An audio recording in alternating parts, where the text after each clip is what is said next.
Всем добрый день. Мы начнем буквально через 2 минуты, поэтому, пожалуйста, подождите. Просто хотим, чтобы все желающие успели к нам присоединиться. Я пока что начну с одного вопроса. Is there anyone here that speaks only English? And if there is, can you please put it in the chat?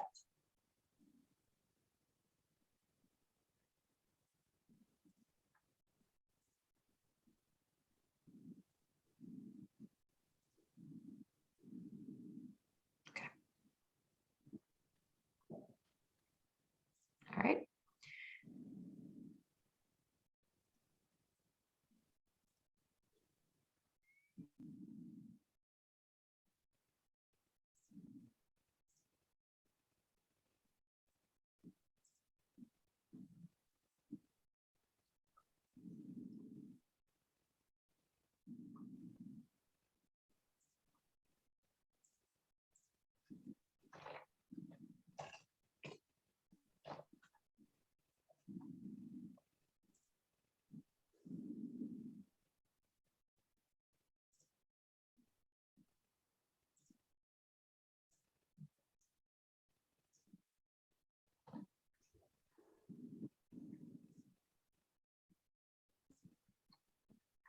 Хорошо, давайте начнем. Я начну с того, что я представлю нашу программу, представлю нашу ведущую. И если кто-то будет к нам присоединяться в процессе, то они уже услышат более поздние части нашей программы, более важные части. Хорошо. Добрый день. Меня зовут Люба Рейфе. Я одна из основателей нашего проекта «Лину». Также со мной сегодня мои коллеги. Я вижу тут с нами Катя Фомина, которая поможет нам с технической стороной вопроса. Также я вижу, что с нами Соня Делман, которая одна из наших организаторов. Я хочу представить нас, представить ведущую нашей программы, ведущую, и потом мы приступим уже к делу. Сегодня мы будем обсуждать программу канадскую. Это программа, которая называется CUAET. Разрешение на экстренный переезд из Украины в Канаду. И с нами сегодня в прямом эфире будет адвокат из Канады, который про эту программу расскажет более детально. Лину – это инициатива, которая была создана ввиду срочной необходимости предоставить бесплатную, своевременную и точную иммиграционную информацию тем, кто не может вернуться домой в результате войны в Украине и хочет выехать из Украины. Что мы предлагаем на данный момент? На нашем сайте вы найдете библиотеку информационных статей на актуальные миграционные темы на английском, украинском и русском языках. Статьи написаны, проверены нашей командой опытных миграционных юристов. Информация регулярно обновляется. Также у нас есть живые мероприятия, как то, в котором вы участвуете сегодня. Это информационные вебинары, а также серия «Вопросы и ответы», где у вас есть возможность задать вопросы русскоязычным иммиграционным адвокатам в прямом эфире. И также у нас есть ссылки на дополнительные полезные ресурсы, которые мы постоянно обновляем. Также у нас сейчас есть функция «Спросить юриста», где вы можете отправить ваши вопросы непосредственно нашей команде.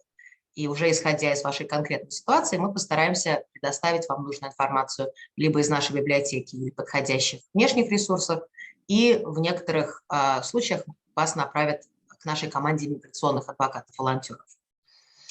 Сегодняшняя наша ведущая – это адвокат Энн Сесиль Кури-Рафаэль. Энн Сесиль – опытный иммиграционный адвокат, которая работает сейчас в Канаде. Прежде она работала в Америке иммиграционным адвокатом. И она расскажет нам про программу, которая существует сейчас в Канаде. Несколько правил на сегодня. Anne-Cecile не говорит по-русски, поэтому с нами будет переводчик Надя. И Надя будет переводить все, что рассказывает нам Anne-Cecile, которая подготовила нам для этого PowerPoint. Возможно, вы уже заметили, но ваши микрофоны и камеры отключены. Вопросы вы можете писать мне в чат. Пожалуйста, не пишите ваши вопросы Кате, потому что она не будет их читать. И не пишите их Anne-Cecile, потому что она их не увидит. Она будет занята тем, что будет отвечать на ваши вопросы, давать презентацию, и она не говорит по-русски.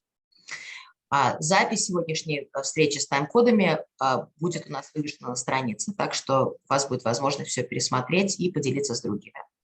Мы извиняемся, если мы не доберемся до всех ваших вопросов. Опять же, сначала Anne-Cecile нам расскажет про программу, а потом уже с переводчиком, с Надей, мы попробуем ответить на максимальное количество вопросов. Также мы рекомендуем вам прислушаться ко всем вопросам и ответам, так как многие повторяются, и ответ на чужой вопрос может быть для вас очень актуальным. Итак, начнем. Я сейчас представлю Anne-Cecile по-английски, и потом мы уже начнем программу на английском языке с переводом. Anne-Cecile, welcome. Thank you so much for joining us today. And Nadia, thank you so much for joining us as well.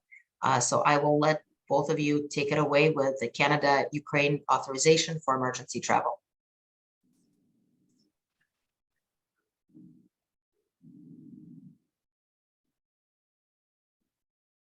Anne-Cecile, you're muted. Unmute. Yes. Now okay? Yes. Okay. So hi, everybody. Thanks so much, Luba. And thanks so much for having me. It's really a pleasure to be doing this presentation for you all. So today, I'll be speaking about the measures that have been put in place by the Canadian immigration authorities for Ukrainians and their family members. Добрый день, спасибо всем, что вы сегодня пришли меня послушать. Мне очень приятно вам предоставить помощь.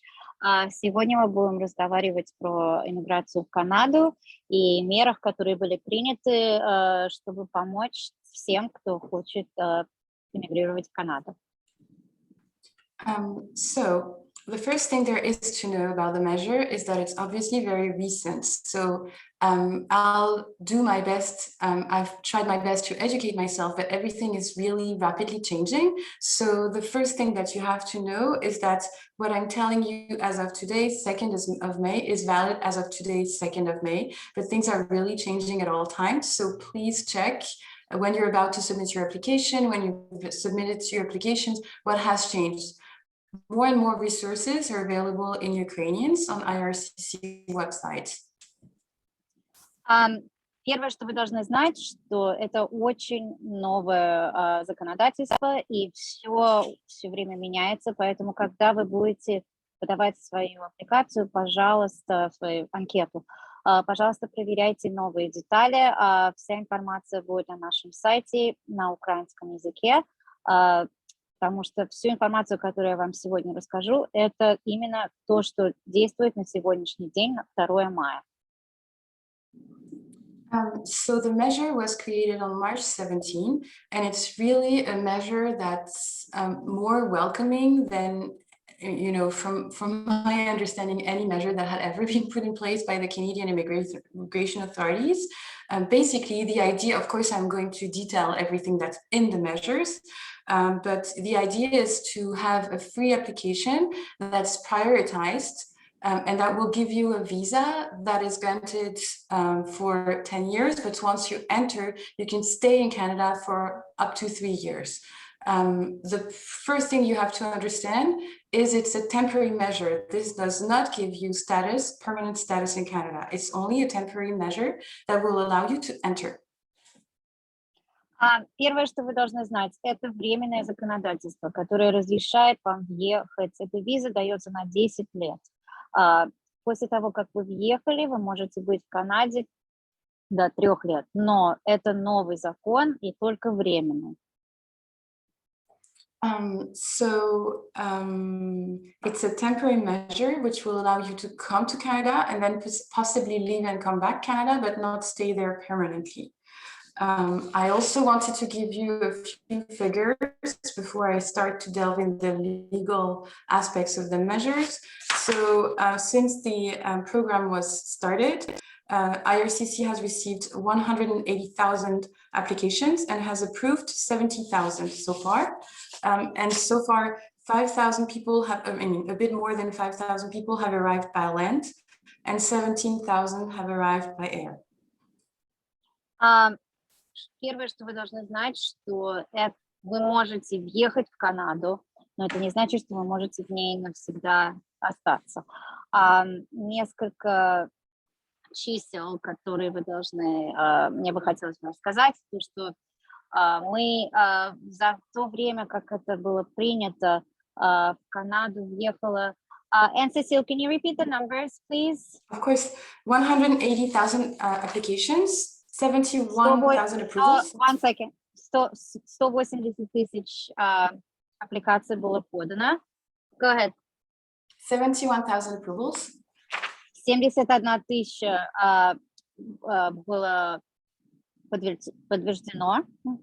Over 5,000 arrived by land. Где-то 5 тысяч человек приехало по земле. And 17,000 arrivals by air. И 17 тысяч прилетело в Канаду. And those are figures that are valid as of April 26th. So of course the numbers have since gone up. Числа эти меняются. Это числа с 26 или 27 апреля. Okay, so first, who can apply? So not just Ukrainian nationals, although of course primarily Ukrainian nationals, but also their family members, which is understood as their partner or spouses, and their children, and the partner's children, and also the children's children. Кто может подать на это?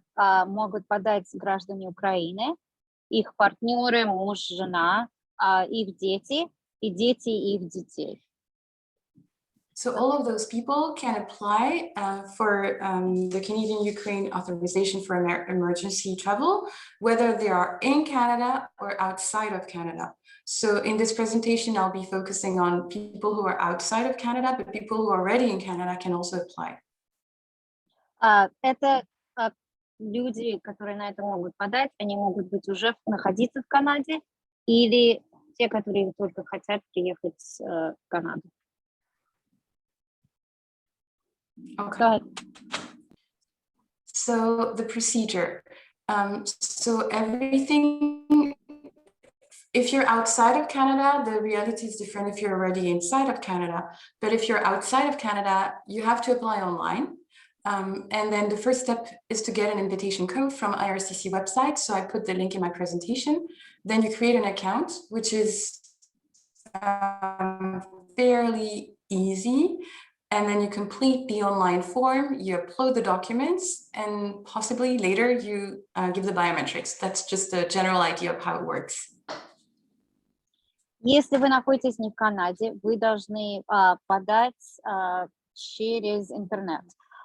Вы должны получить пригласительный код через сайт, как туда войти, наполнить application, и потом ее подать на то, чтобы ее подтвердили. So I've put in the PowerPoint some tutorials, presentations, because it's really a step-by-step thing. And I think it's easier when you're actually on an account to understand how it works and what you have to upload and how you have to fill out the documents. So I uploaded here, and I think the presentation will be shared with you, video recordings and step-by-step guides in Russian and in Ukrainians regarding how to actually fill out the application. Здесь я в своей презентации поставлю, во-первых, линк, где можно взять эту форму, чтобы подать на визу. А во-вторых, я в своей презентации выставлю демонстрации, как правильно заполнить эти формы и видео, чтобы правильно это все сделать. So I'm just going to summarize here instead of going through every single step, which I think is not necessarily the best use of everybody's time. What I'm going to do is just focus on the questions that I think are most important.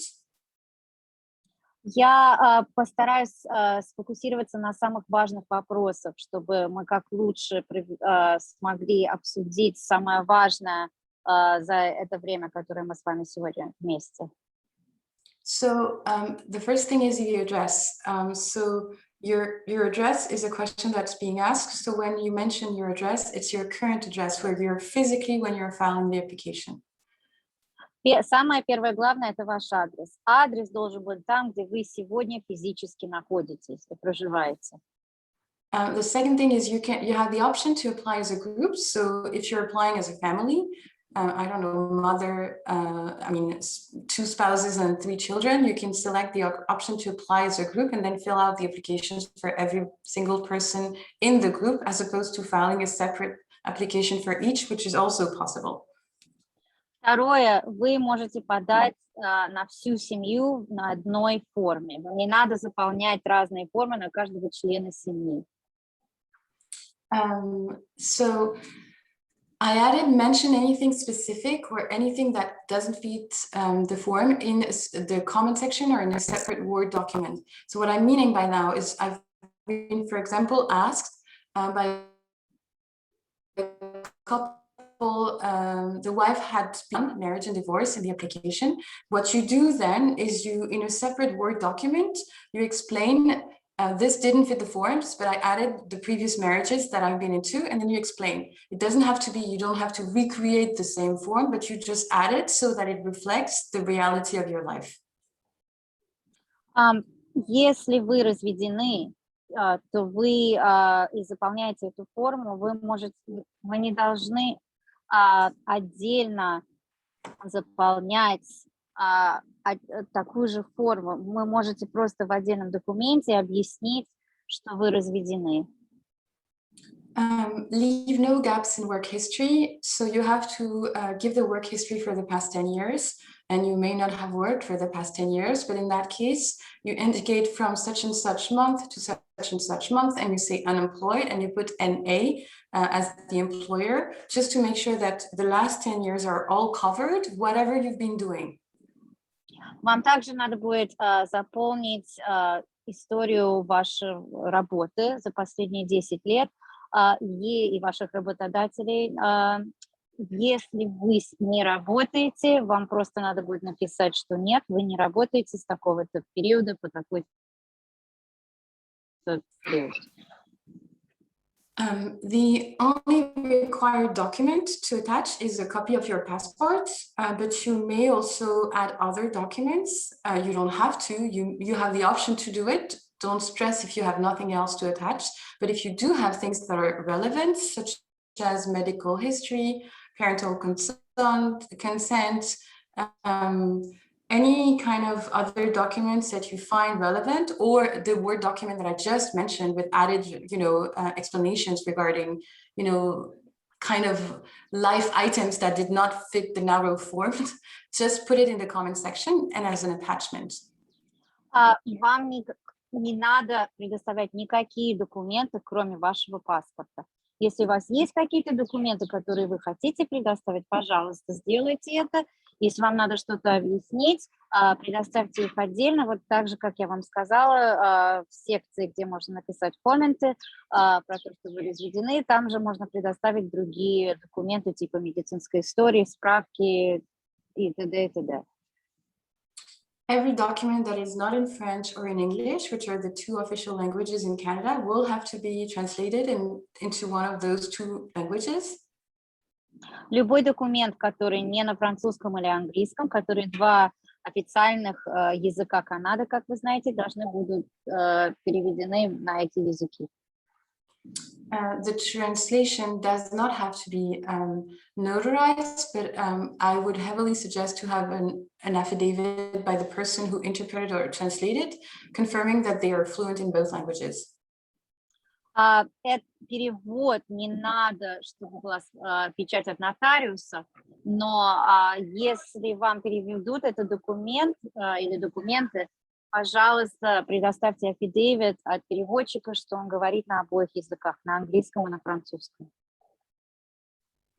And the last thing that I'll unfortunately repeat throughout my presentation is check everything on the day that you file, because everything is changing really rapidly. So make sure that you're, if I can't even say what could be, what could disappear from the forms or what new requirements could be created, but make sure that you fit the requirements on the day that you file. И последнее, очень важное, пожалуйста, в день, когда вы будете подавать документы и эту форму, пожалуйста, проверяйте все факты и что еще нужно предоставить, потому что ситуация очень быстро изменяется, может быть, если вы подадите документы послезавтра, уже будет что-то новое.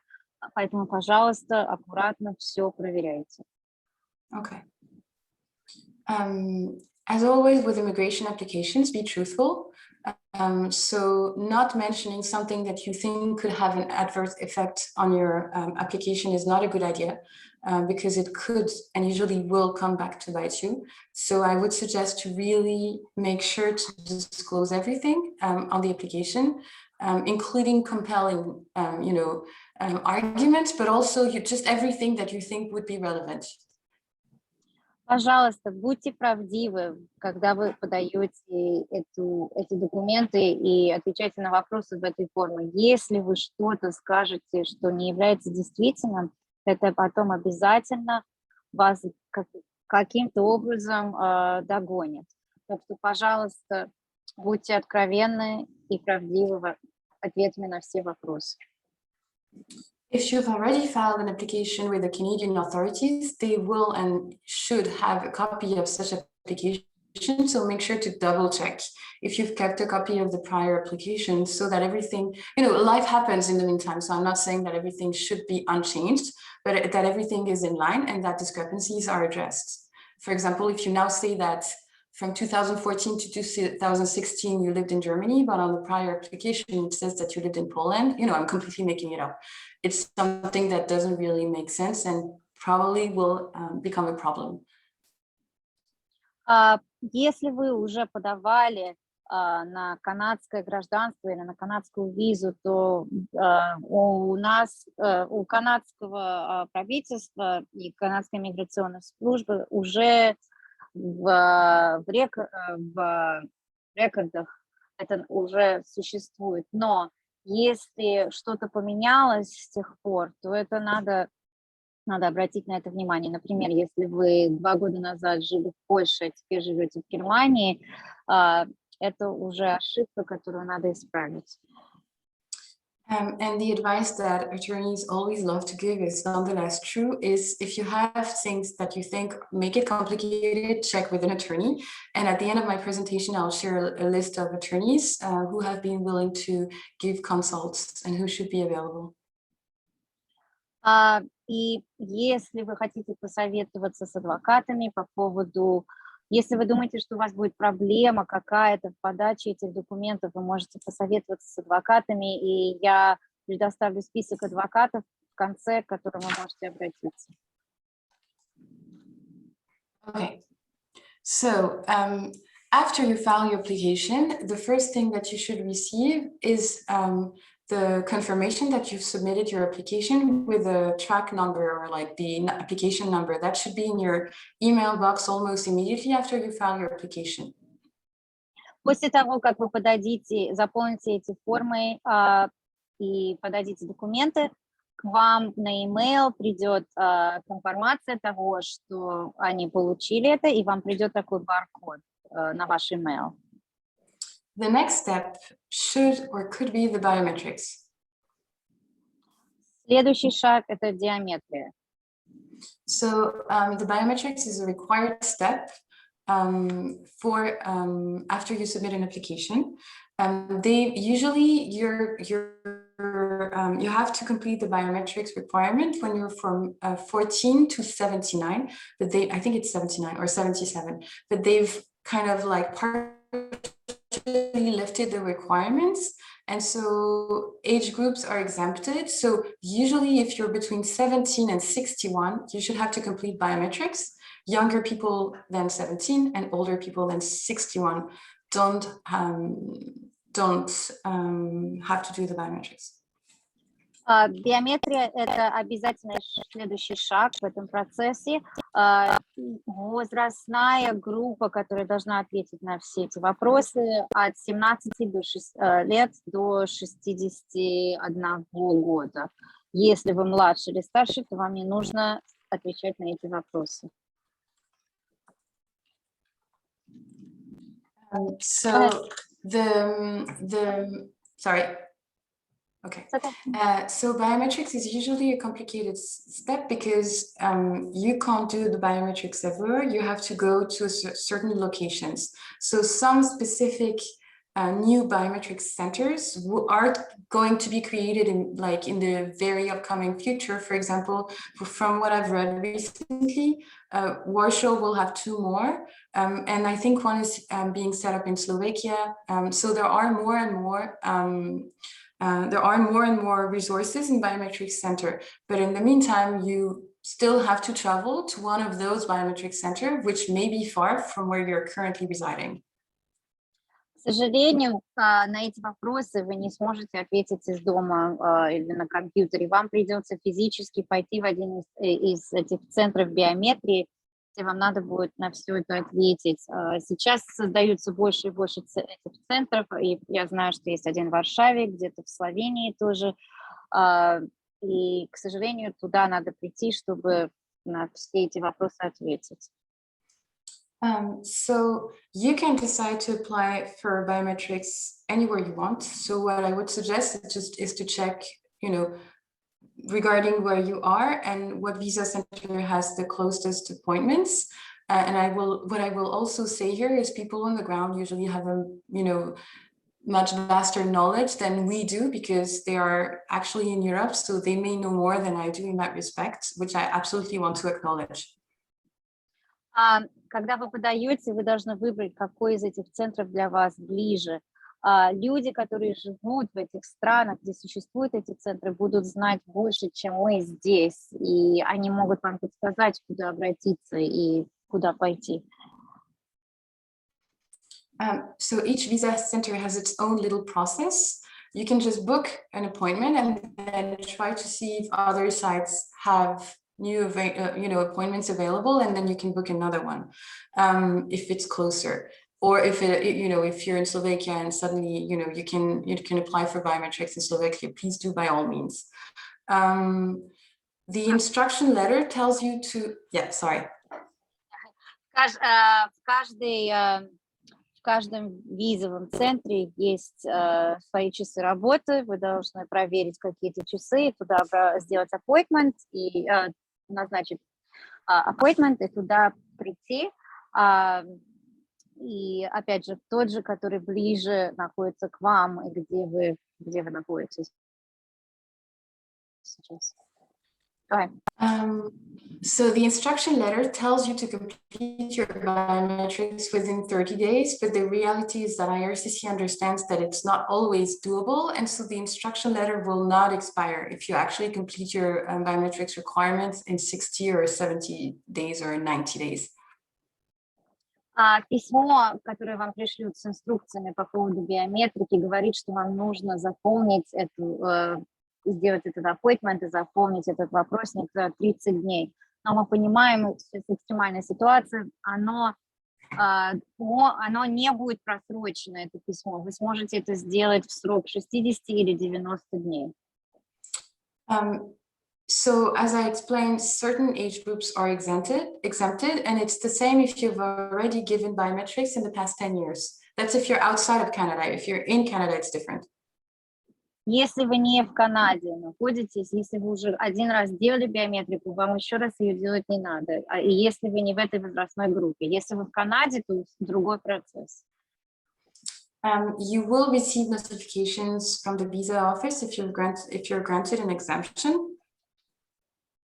Вам придет письмо, вам придет нотификация из визового центра, если вас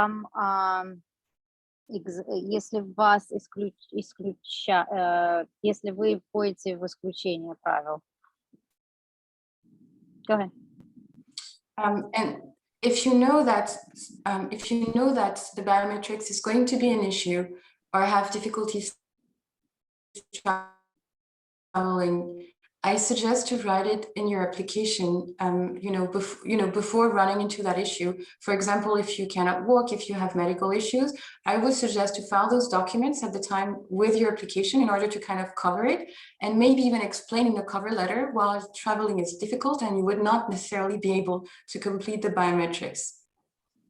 Если вы знаете, что вам будет тяжело заполнить или добраться в эти центры, где нужно будет сделать биометрику, пожалуйста, когда вы будете подавать документы, напишите это в письме, что вы не можете ходить, или у вас проблемы со здоровьем, или вы не можете туда приехать, чтобы мы знали, или чтобы, что происходит. Just so you know, IRCC has the option to get the biometrics completed at the airport upon arrival. So you can always advocate for your biometrics to only be completed once you land in Canada. It doesn't mean that it's going to be granted, but it doesn't hurt trying.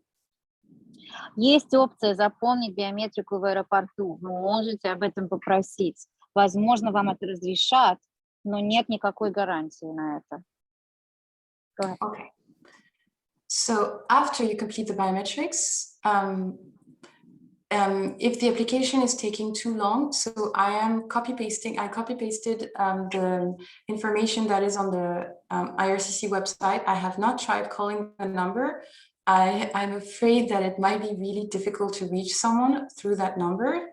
However, web forms are usually the best way to reach out to IRCC. So basically, it's a form that that you have to fill out on the website. You just need to put Ukraine in the box so that it's prioritized, because currently Ukrainian applications are being prioritized. Если ваша аппликация займет слишком долгое время, я нашла телефон, куда можно позвонить и узнать статус ваших документов, но я думаю, что туда сейчас позвонить очень тяжело. Лучше всего это делать, опять же, через веб-сайт и сказать, что вот почему мои документы прошли, мои документы не прошли, мои документы, и наверху письма этого написать Украина, потому что сейчас Украина идет на первом месте по как быстро идет процесс с документами. Документы рассматриваются. Again, I really want to stress that it feels like writing to no one, but this is really the best way to follow up if you haven't received a biometrics requirement, or if it's taking too long, or if anything has happened in the meantime. Я понимаю, что кажется, что вы пишете никуда, но тем не менее это самый лучший и быстрый способ как спросить этот вопрос и понять, что происходит с вашими документами. You can also directly email the visa offices, depending on some visa offices have email, some don't. I'm afraid that some are swamped, others may not be, but you can have that option. Вы также можете написать в центры по визам, у некоторых на их сайтах есть их имейлы. Это не лучший вариант, но можно обратиться. Okay, so if your application has been granted, I wanted to discuss next steps. So next steps, the first one is to actually get the visa in your passport, the stamp in your passport that says that your visa is being granted. Если ваши документы прошли все этапы и вам дают зеленый цвет, следующее, что я хочу обсудить, это штамп визы в вашем паспорте. Okay, so this is called a counterfoil. So you have to mail your passport to Visa Application Center, and then you receive the visa. From what I've understood and discussed with lawyers who work with Ukrainians on the ground more, they always suggest to, if they have the option, drop off and pick up the passport at the location, because it's easier than getting it mailed, because of course it takes more time. And then some applications, some passports have been, lost along the way, or it's complicated to know where they actually are. So if the option exists, it may be better to actually go to the location and pick up the passport with the stamp. Вы должны будете отправить свой паспорт в визовый центр, и потом вам его пришлют назад. Но если у вас опция лично пойти отдать свой паспорт, это быстрее и иногда даже надежнее, потому что чтобы вам это назад послали, и вам отослать это занимает больше времени.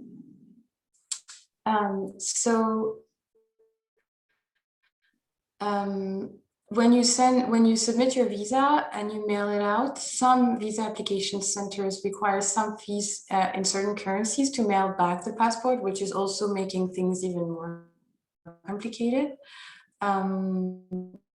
So that's one added reasons why you may want to drop. Yep.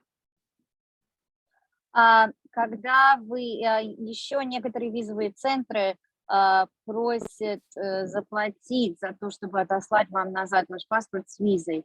А если вы сделаете это, если вы принесете свой паспорт в визовый центр, то это бесплатно. Okay, so as of April 13, 2022, IRCC, you know, because they understood that it was complicated, you know, was a very complicated hurdle for people on the ground. So they've partially lifted the counterfoil requirement, but it's still not always clear who is going to be granted an exemption. Can you repeat that, Anne-Cecile, okay, please? Of course. Yeah. So as of April 13, 2022, IRCC partially lifted the counterfoil requirement, the requirement to get the stamp in the passport for some countries and some people, but it's still not really fully clear who is going to be granted the exemption. Okay. С 2013 года Канада сняла обязательство, чтобы у вас был штамп в паспорте, но еще неизвестно точно кому и для кого это сделано и как это будет функционировать. Поэтому штамп все равно надо получить. Go ahead. So, yes. So if you're in one of the 6 following countries, you do not necessarily, you may be granted an exemption from the counterfoil, which means you may not have to actually get the stamp in your visa. The 6 countries are Poland, Germany, Slovakia, Hungary, Austria, and Romania. Если вы находитесь в 6 странах, где, скорее всего, не нужно получать штамп в паспорте, то, возможно, вам не надо будет это делать. Эти страны. Cecile, can you repeat the countries again, please? Yeah. Poland, Germany, Slovakia. Польша, Германия, Словакия. Hungary, Austria, Romania. Румыния, Венгрия, Австрия. So if you're in one of those countries, you may be eligible for counterfoil, for counterfoil exemption. However, of course, it's really recent, but from what we've seen on the ground, only people with really extensive travel history tend to be granted counterfoil exemption. Если вы, опять же, если вы находитесь в этих странах, возможно, вам не надо будет ставить этот штамп, но обычно и это разрешают делать людям, которые очень много путешествуют. If you have a counterfoil-less approval, you will receive a notice that tells you that you're good to come to Canada, but you're only good for a single entry. You'll have to renew your application once you're here to be able to travel in and out of Canada. Если вам разрешат не делать этот штамп, вам пришлют письмо, скажут, окей, вы можете въехать в Канаду, но это только для одного въезда в Канаду, вам надо будет заново подавать на визу, чтобы приезжать и выезжать из Канады. The visa is valid for 10 years or until the end of validity of your passport, and you will be granted status for 3 years. Виза действует 10 лет, и вам дадут статус на 3 года. Okay. I've received these questions many times, so you do not have to be vaccinated. You will be allowed into Canada, even if you're not vaccinated, but you will be subject to quarantine measures in that case. Вы не должны быть вакцинированным, чтобы въехать в Канаду, но если у вас нет вакцинации, вам придется побыть на карантине по меркам канадского правительства. And at the time, I should probably have mentioned it earlier, but you're probably aware that at the time that you submit the applications, you also have the option to apply for a work permit if you intend on working in Canada, and you will be granted, the work permit itself will be granted at the airport when you arrive. Когда вы будете подавать эти документы, вы также можете подать на право на работу в Канаде, если вы собираетесь работать, и это разрешение вам дадут в аэропорту, когда вы прилетите. Go ahead. Okay.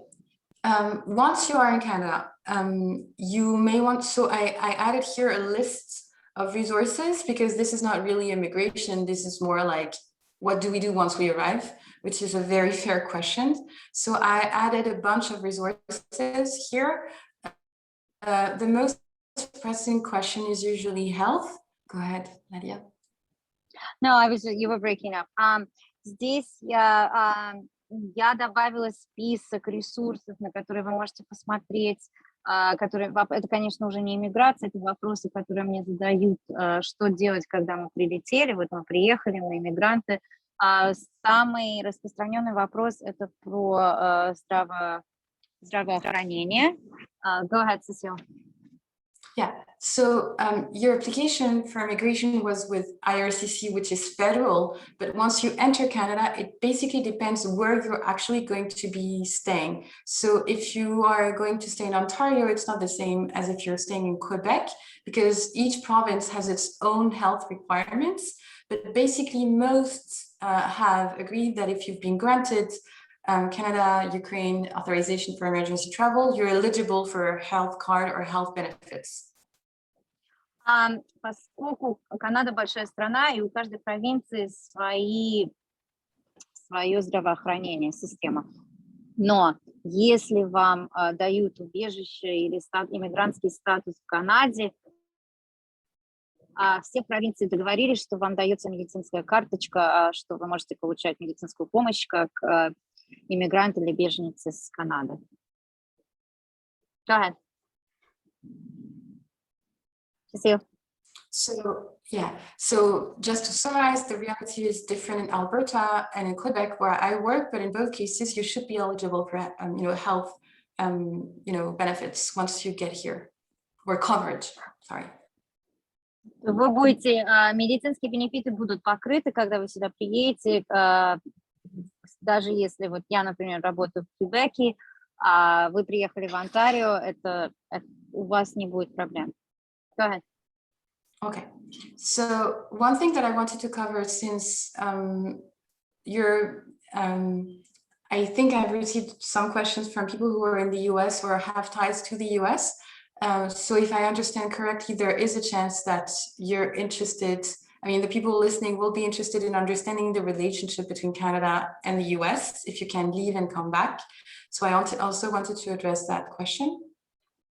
Мне часто задают вопросы по поводу Америки. Если вы находитесь в Америке, можно ли будет из Канады выехать и поехать в Америку, и потом вернуться в Канаду, потому что, насколько я понимаю, у многих есть связи с Америкой. So under those measures, you're allowed to leave and return.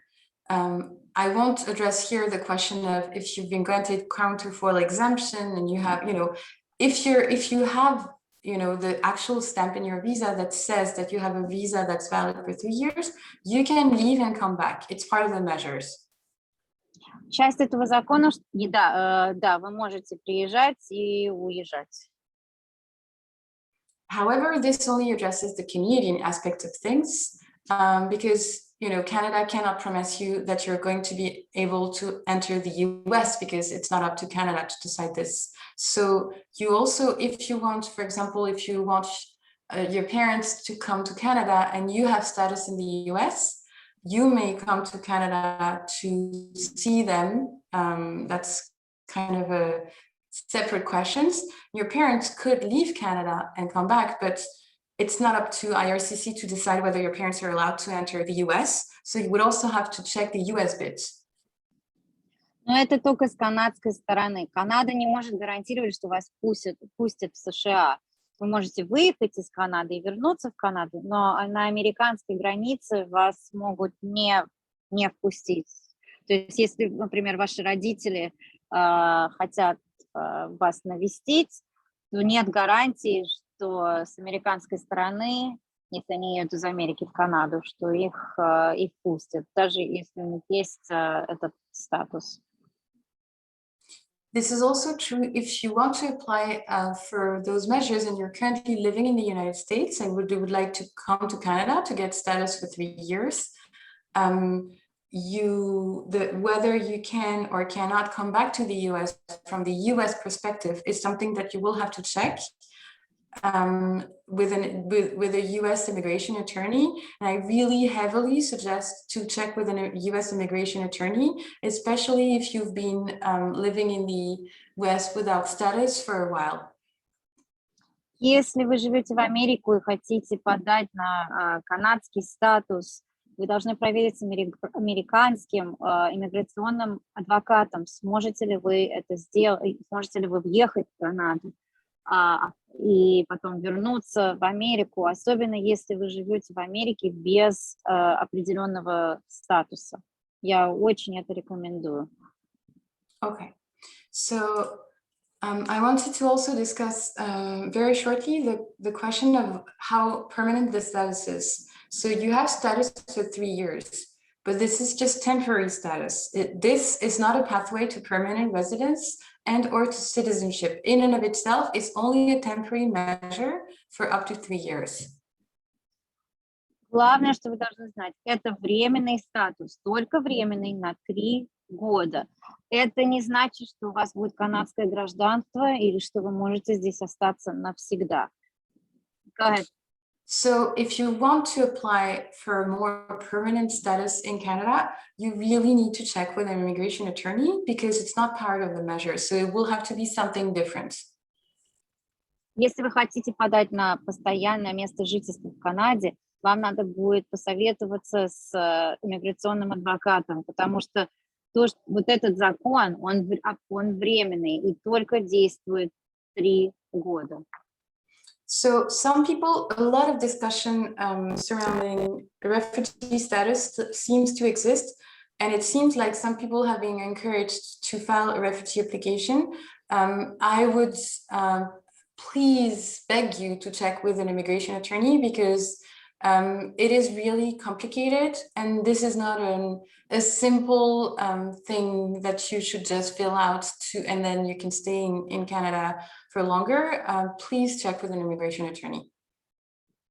Опять же, я извиняюсь, если я, может быть, не так перевела раньше, это не статус, этот временный статус, это не беженство. Если вы хотите подать на беженство, это совсем другой процесс, это долгий процесс, поэтому, пожалуйста, посоветуйтесь, опять же, с иммиграционным адвокатом, если вы действительно хотите на это подавать.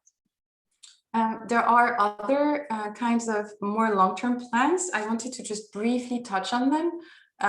But of course, this is not the end goal of today's presentation, but I still wanted to say one word. Есть другие планы, на которые можно, я бы хотела обратить внимание, но опять же, это не то, на чем мы сегодня фокусируемся. Okay. So agency application, it means humanitarian and compassionate grounds. It's something that you could be eligible for, but check with an immigration attorney. Есть аппликация. What does that mean, Cecile? Just so in it's an application for permanent residence based on your hardships if you were to return to your country and your establishment in Canada. Based on many things, you could be eligible for it. But it's not something. It's same. It's something that you can have. Kind of not as a backup plan, but as a more long-term plan. But it's something that you need to discuss with someone. Вы можете подать на постоянное место жительства в Канаде на основании того, что в вашей стране какие-то вам тяжело жить в вашей стране в смысле опасности или изгнаний, но опять же это долгий процесс, и надо посоветоваться с иммиграционным адвокатом на эту тему. Это как бы, это не план Б, но можно попробовать. Go ahead. You may be eligible for sponsorship if you have family members who are already Canadian citizens, and IRCC is seemingly putting in place a specific program for Ukrainian nationals and their family members. So stay tuned, because the information, if the program is actually put in place, the information will be available on the IRCC website. Можно подать на спонсорство, если у вас есть уже члены семьи, которые являются канадскими гражданами. Сейчас канадское правительство работает над этой программой, и будет информация об этом на нашем сайте, так что следите за этим. Go ahead. Okay. Sorry, I think there's some background noise, so let me know, Nadia, if it's It's all right. It's all right. Okay, so also each province also has its specific programs if you want to stay long term. For example, in Quebec, where I live, there are some specific programs that Quebec is putting in place. So basically, the idea is there may be long-term options. Consult with someone and don't just file a refugee application because it is a bad idea. В каждой провинции также существуют свои определенные. Я, например, нахожусь в Квебеке, у нас свои правила подавания на гражданство и на статус. Но, пожалуйста, не подавайте на политическое убежище, потому что вы считаете, что это выход из ситуации.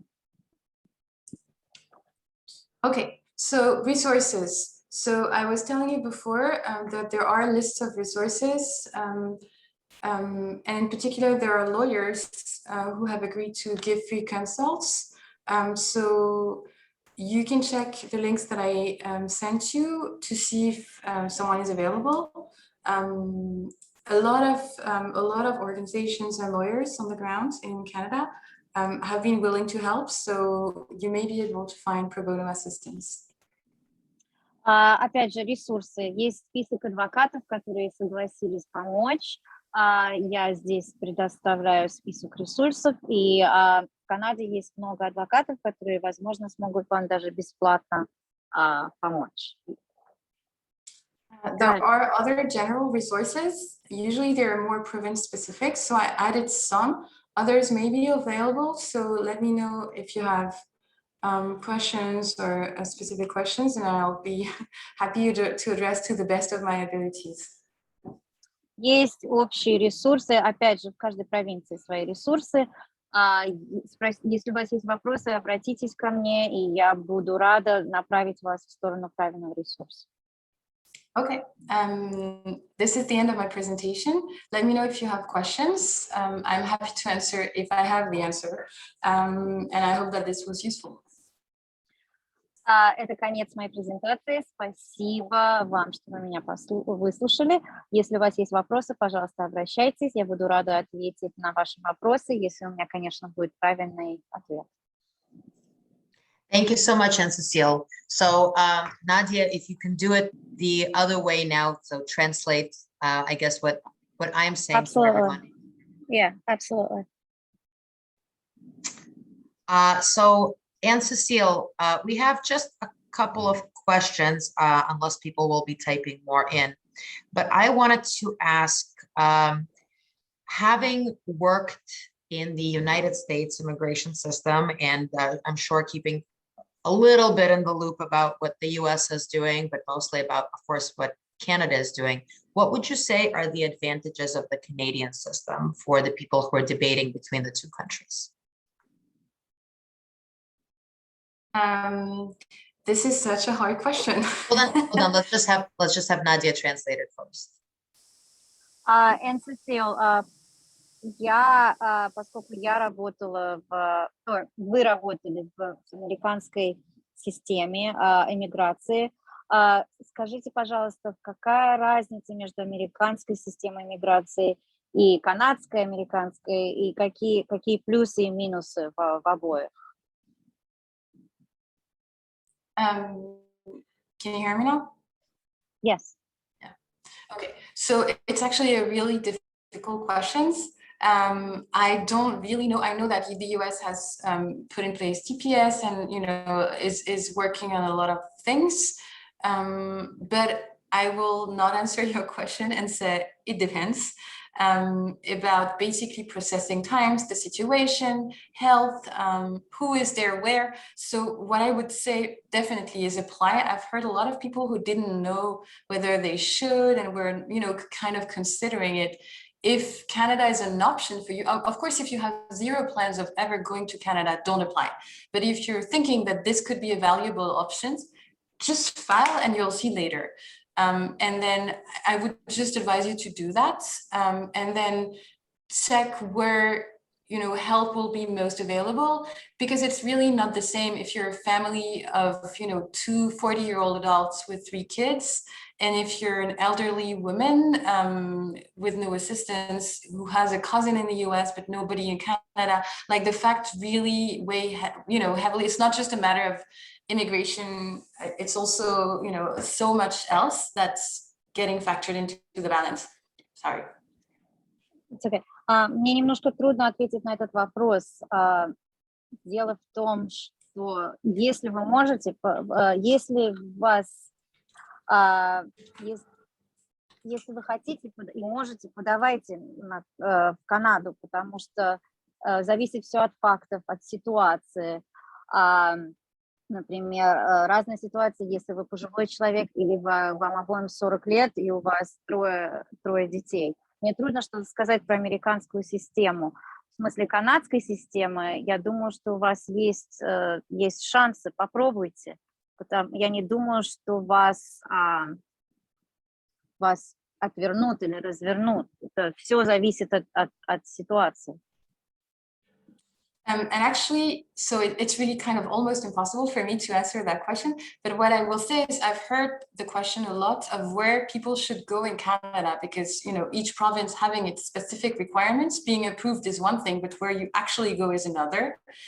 And it's the same, like the situation is different. If you have a sister who lives close to the US-Canadian border, and that's the #1 goal, and so then living closer to the border, maybe in Ontario or Alberta, will be a better idea. If you're thinking about really relocating long-term and you have no plan to ever return to Ukraine, there are apparently good job opportunities in Yukon and Manitoba. So I've heard, you know, I've heard that people are being encouraged to go to places where work is actually more available on the ground and the cost of living is less expensive.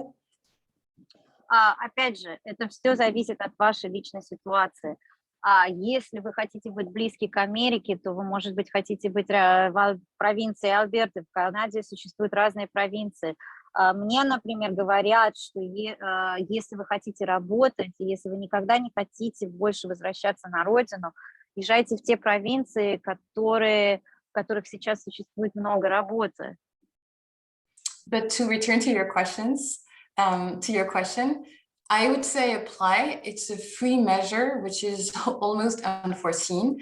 And then check, you know, it's better to have 2 options to choose from than none. And then, you know, apply in the US, apply in Canada, and then see what happens. Но если так прямо ответить на ваш вопрос, подавайте и туда, и туда. Вы никогда не знаете, где может получиться. Это бесплатно. Хорошо, можно иметь 2 опции. Пожалуйста, попробуйте. Thank you so much, Anne-Cecile. I know that was a little bit of an unfair question, but I think it's the one that we get asked a lot. Спасибо, Сесил. Это, наверное, был немножко несправедливый вопрос, но нам часто задают этот вопрос, чтобы объяснили разницу между подачей на статус в Канаде или в Америке. So the next question is from Larissa. Larissa asked the question in English, so I will ask it of you, Anne-Cecile, in English, and then Nadia can also interpret it for other people who are not English speakers. So there are a couple of questions. First, is there any timeline in terms of entering Canada after receiving CUAET? For example, is 1 year or 3 years from now? So that's the first question. Do you want to translate, Nadia? Sure. Существует ли лимит после того, как вы получите ответ на эту application, когда вы получите документы, существует ли лимит, когда вы можете въехать в Канаду? Год, два, три? Как долго этот статус существует? So the answer from my understanding is you don't have any timeline. You can enter anytime that you want. It's valid for 10 years. That's my understanding, basically.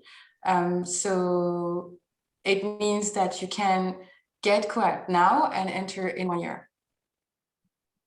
Насколько я знаю, нет никакого лимита. Это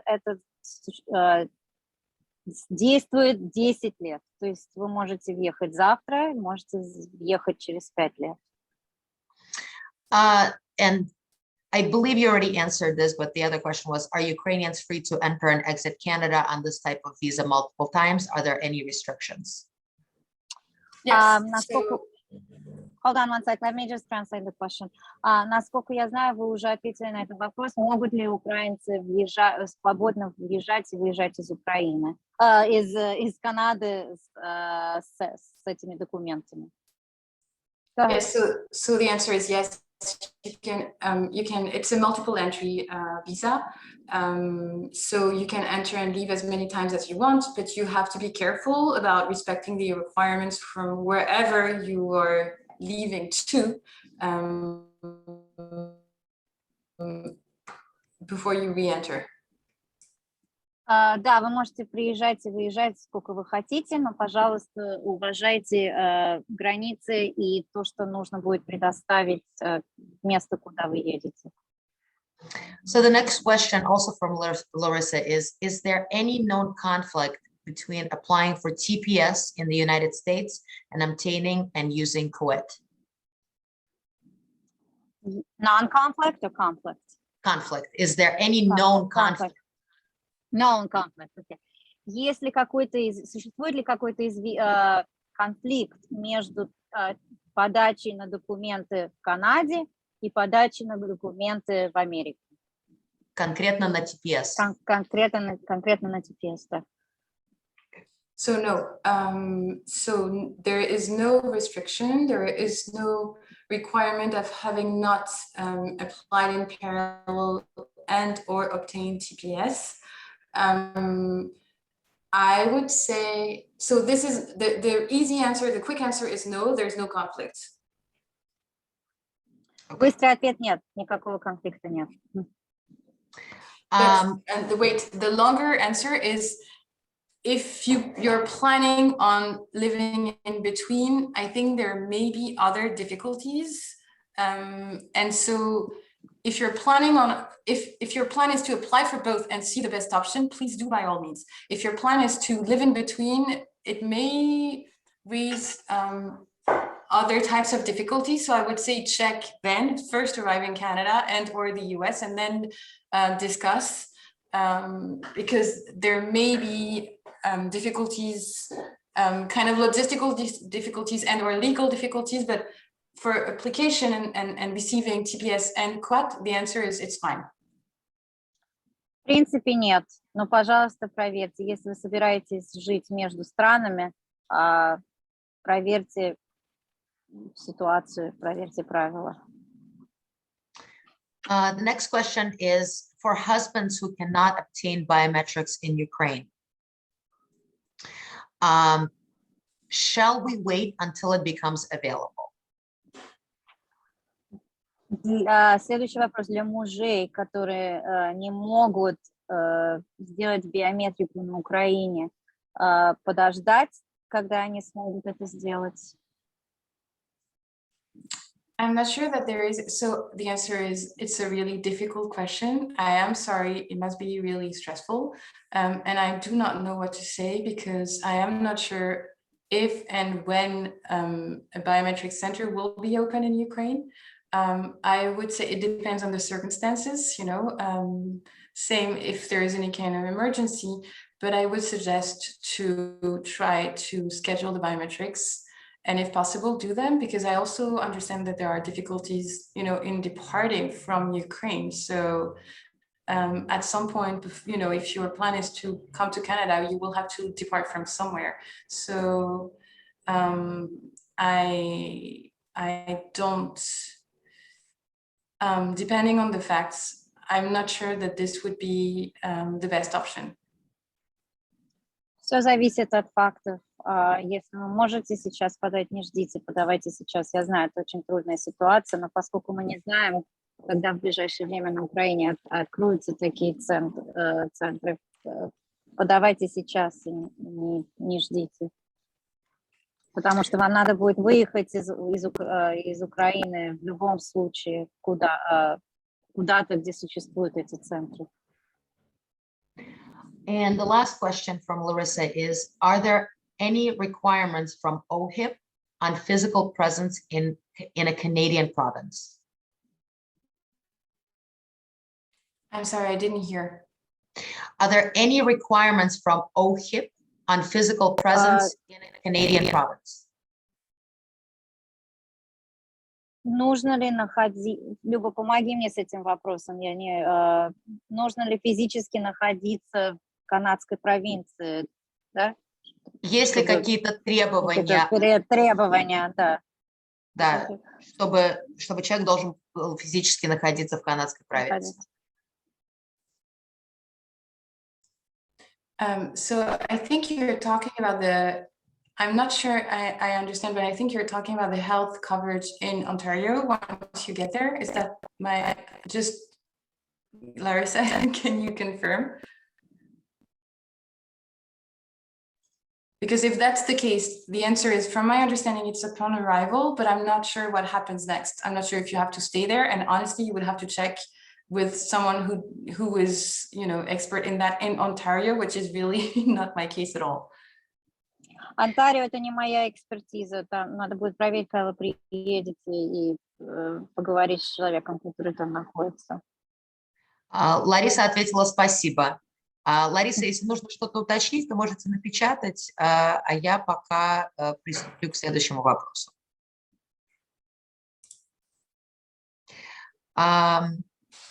Следующий вопрос. Одну секунду.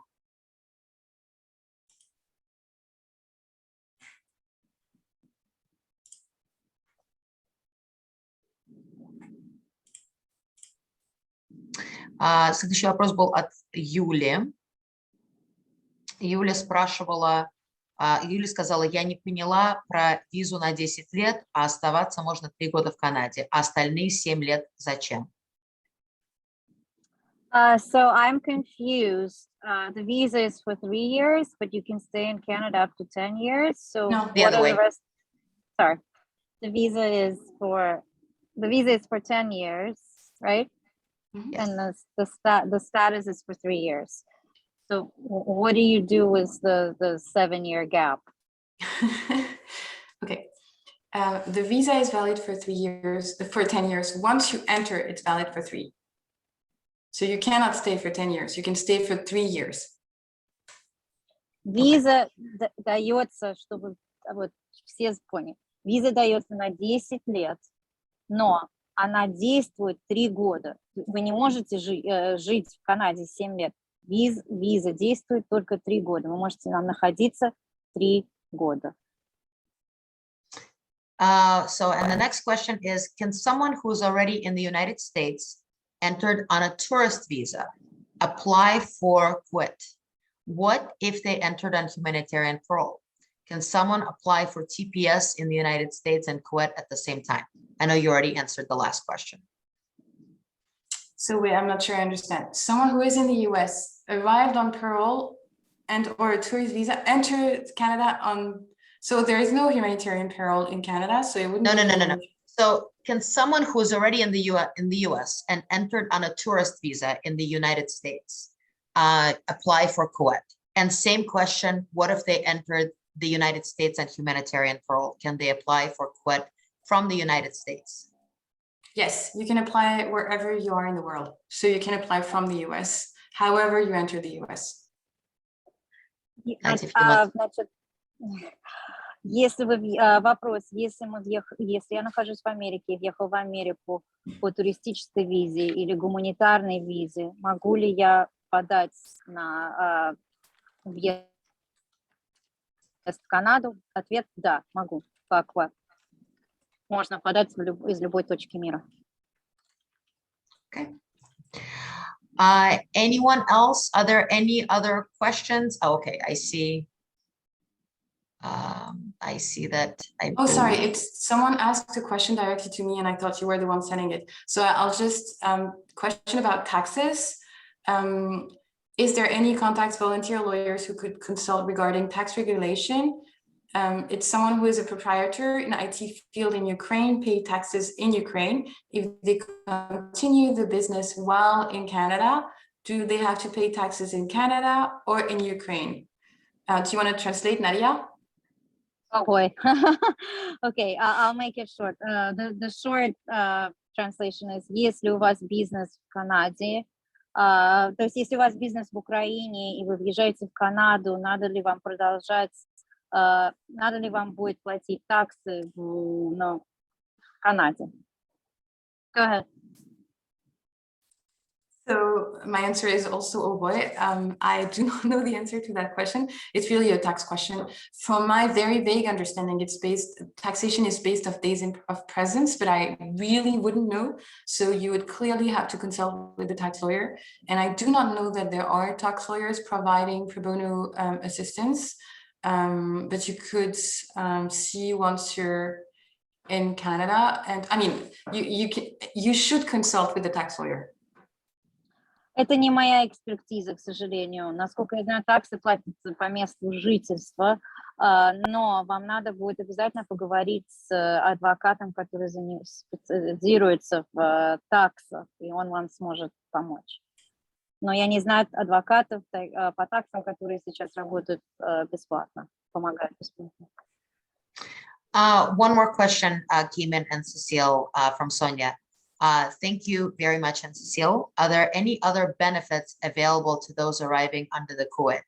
Money, any help with finding a job, assistance with residence? Есть ли какие-то еще бенефиты, которые предлагаются людям, которые приезжают под этим статусом? Помощь найти жилье, размещение на работу, денежная помощь, финансовая помощь? So yes, but it depends on the provinces. So there is some financial assistance available in Quebec. There are language classes, for example, in Quebec. Sorry, financial assistance is in Ontario. There is assistance with job hunt in Ontario. There are, I believe, education assistance for college and or secondary school, universities. Some universities have lifted some requirements. So there is really a really vast network of knowledge and of help that's being put in place. The problem is really to know, because it's kind of like, and I'm sure it's the same in the United States, like gathering the resources to make it comprehensive is almost a full-time job. So there is a lot of help available. Есть ресурсы, есть помощь, но об этом надо знать, ее надо найти. Например, в Онтарио помогают финансово, помогают с работой. Я знаю, что в смысле образовательных учреждений тоже есть много помощи, но это надо собраться и найти всю эту помощь. Но она есть и существует.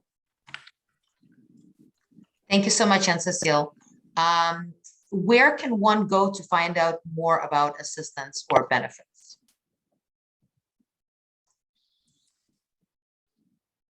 So I will check whether I can further share it. That sets out more information. Some information is gathered on IRCC website, some on Facebook posts. Canadian lawyers, in particular Ontario lawyers, have some list of resources.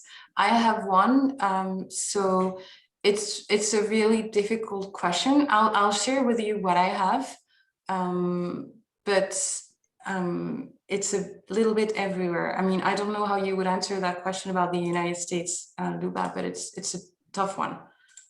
Similar. It's similar.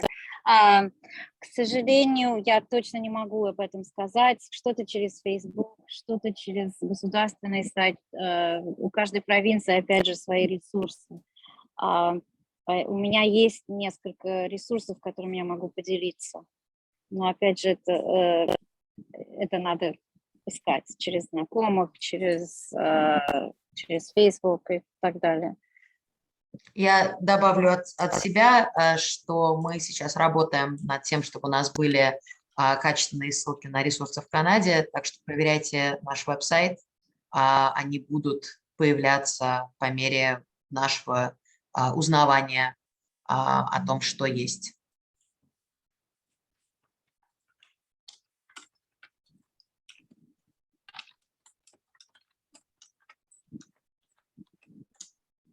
I don't think we have any more questions at this point. Anne-Cecile, thank you so much. I know you don't feel like you answered all the questions, but it's because these are difficult questions and you actually gave a ton of great information and we really thank you for it. Thank you so much for having me and thanks for everything that you're doing and good luck to everybody because, those are, those are supposedly for immigration attorneys, great measures, but those are really taxing and complicated and at times, so good luck. Спасибо вам большое. Я знаю, что сейчас всем непросто, но я была очень рада вам помочь. Я надеюсь, что я была полезна. Спасибо большое, Надя. Thank you, Anne-Cecile.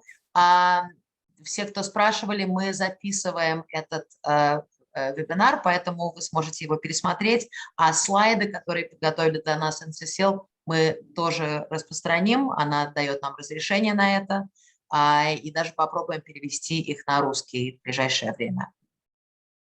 Всем доброго дня. Bye.